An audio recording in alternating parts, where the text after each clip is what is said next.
50 years.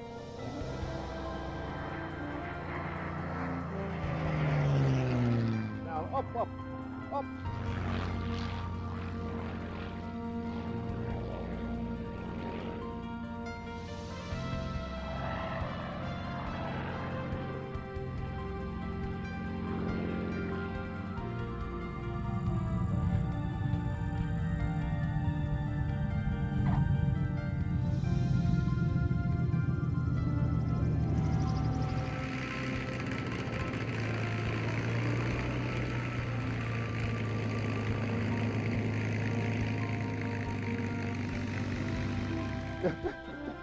You repeated it.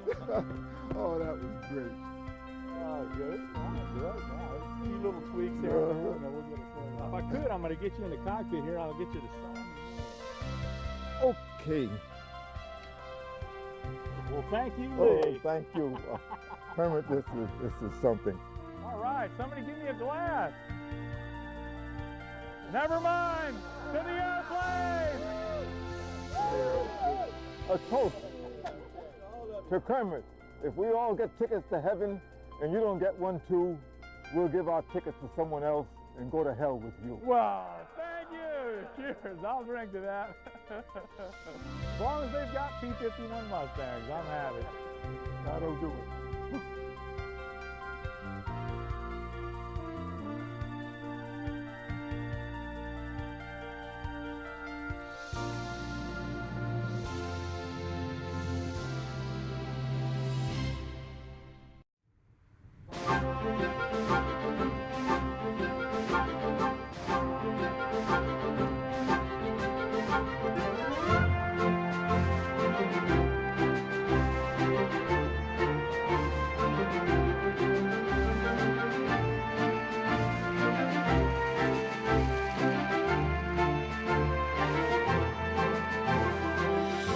Hey, Kermit Weeks, Fantasy of Flight. We got a great day going on here in April of 2004. We're hosting the AVG reunion, and we've got 21 of the original Flying Tigers from World War II. 5 are pilots, the rest are ground crew. We got a couple of P-40s out on the ramp, and a little bit later I'm going to be giving 2 of them rides in the airplane. I flew 3 of the pilots yesterday. I'm going to do the other 2 today, and it's a great tribute to a great bunch of guys. So appreciate everybody coming out, and enjoy the video here.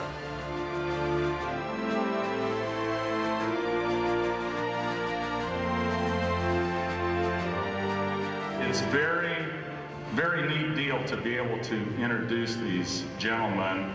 I certainly knew about them when I was growing up and reading books. My mother, and I think all the people that were school kids back in those days, if you didn't know how to draw a P-40 on your front of your notebook, you weren't part of the crowd, that's for sure. And these guys, I've had a chance to meet a couple of them over the years at some of their other reunions. We've had an opportunity to keep in touch with a few of them, and they're really neat guys. We'd like to welcome them to Fantasy of Flight in Florida.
Buzzing the field turned out to be a little pastime. Charlie Bond has been known to buzz the Taj Mahal.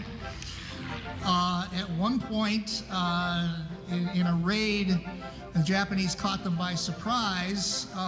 Everybody dived into slit trenches except for Charlie Bond. He actually made it into one of those aircraft and went up there and shot down a couple of aircraft. He was so proud of himself that he started to do a victory roll, but what he didn't know was that there was 2 Japanese fighters on his tail.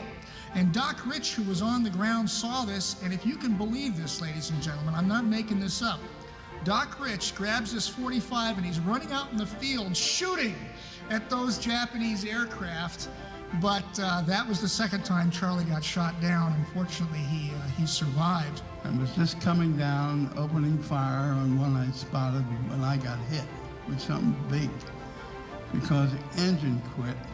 And I bailed out too low, was buggered up, and wound up as a POW. Eventually, transferred after my wounds healed. I was in the River Kwai railroad bed, and Alec Guinness and I had a hell of a time building that bridge.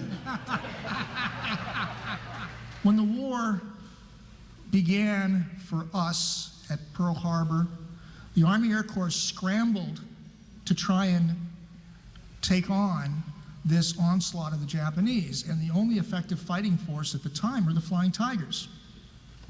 And so the thinking was that they would have the Army Air Corps come in and induct the volunteers from the Army Air Corps, Navy Air Corps, Marine Air Corps into the Army.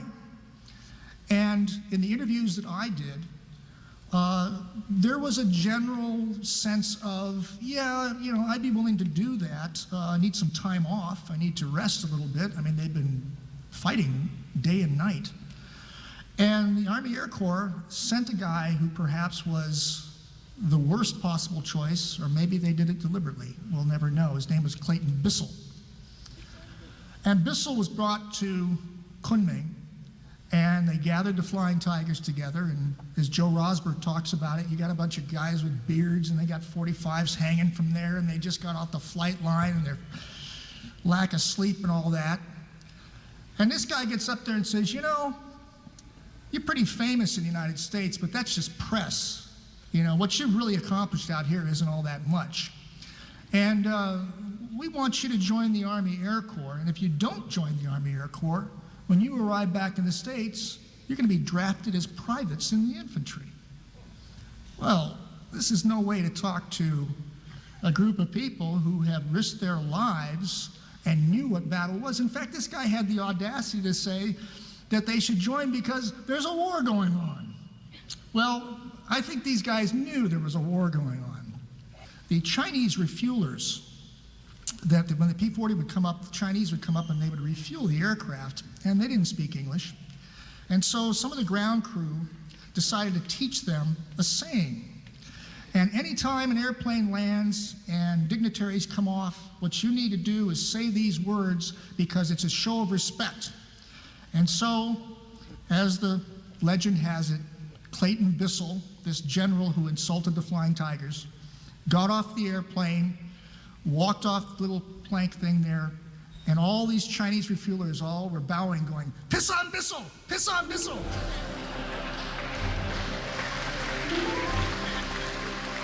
I joined the Air Force in 1937. At that time, in the United States, we had 12 B-17s, and they were all in Langley Field. We had 4 fighter groups in the whole United States. So it may give you a little idea. We didn't have nothing, and we went to war, and we volunteered to fight.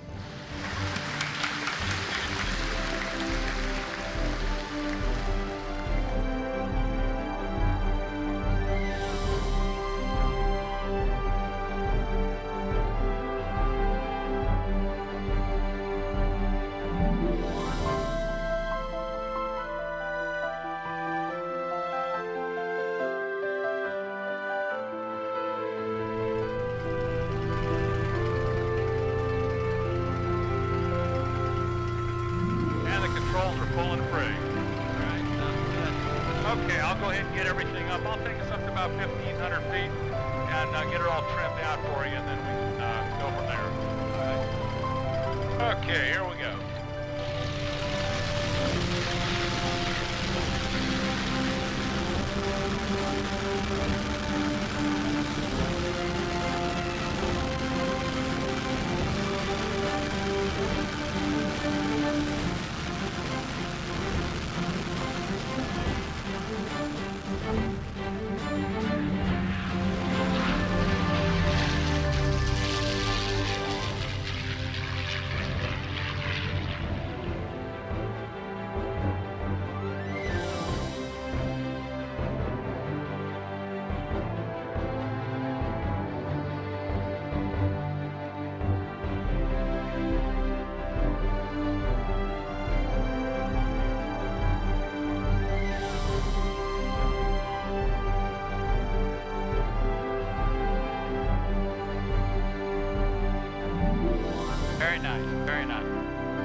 You did great. I mean, you were taxiing awesome, like you hadn't forgot a thing.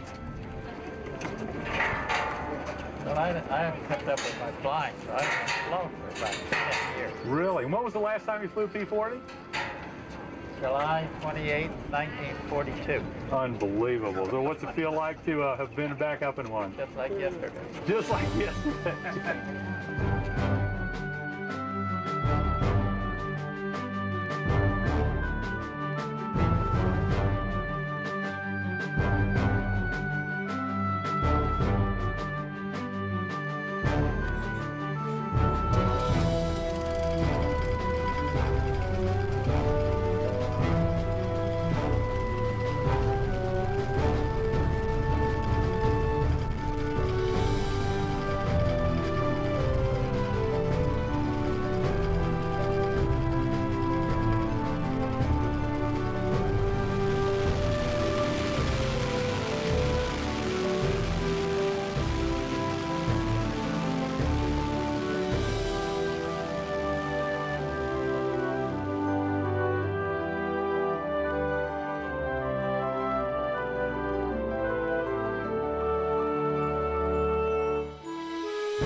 What did it feel like to be back in there and feel it under your power?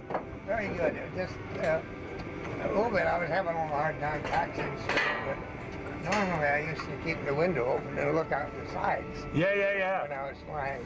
And as a matter of fact, I guess an old Navy habit. We left it open until we were airborne, and then rolled it back because it was quieter. What's it like having the opportunity to be able to do this? Well, I'll tell you, you got an officer and a gentleman there. I'll tell you, he gave me that opportunity. What kind of a memory is going to be for you? Well, make me think back, the days that we were flying the tunnel hawks around.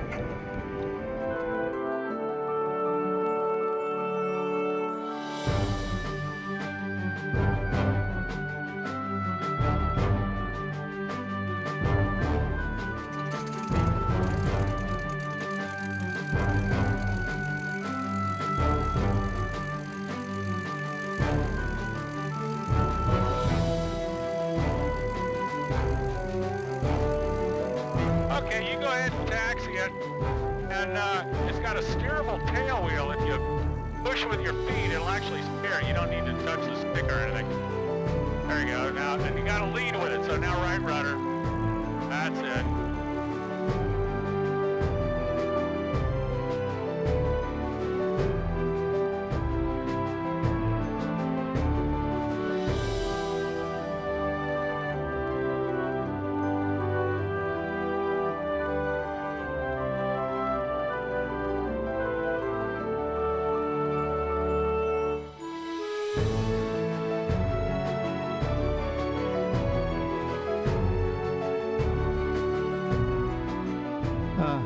It was a lot different than I expected.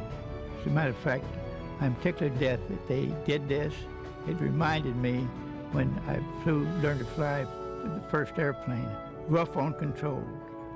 And it brought so many memories back, so many memories, that it's still, in my opinion, is the greatest airplane ever built. It's sort of like swimming. You know, once you learn to swim, you know how. Flying an airplane, you'll never forget the basics of it. You'd be a little rough on the controls, but the whole objective is to be smooth when you're flying. And you forget a little bit of that, but it came back fast, you know, on just maybe a 15-minute flight.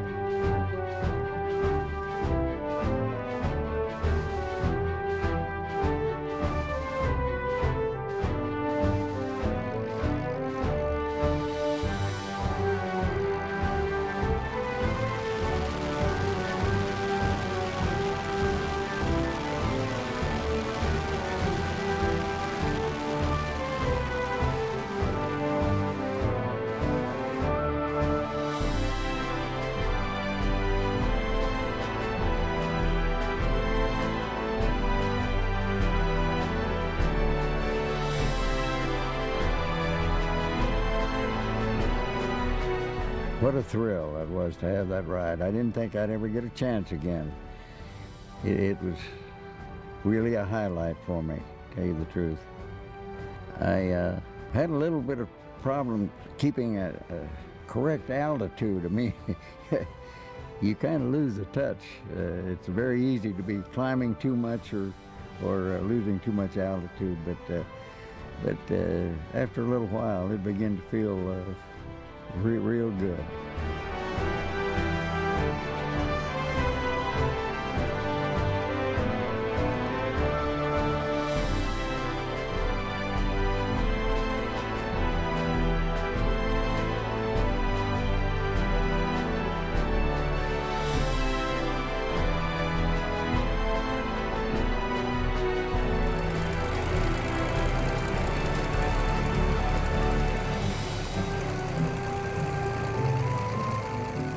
And there's hardly any wind.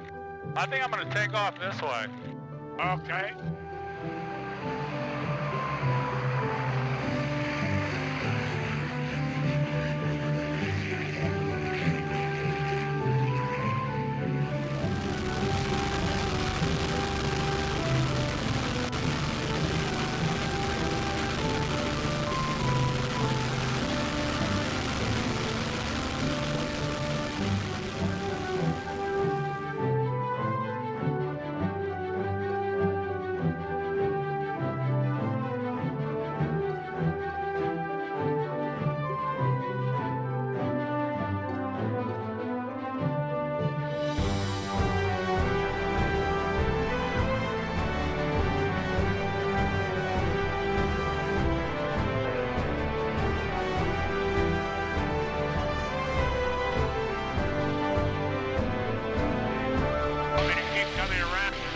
Yeah, if you want, you turn left, whatever you want to do, Tex.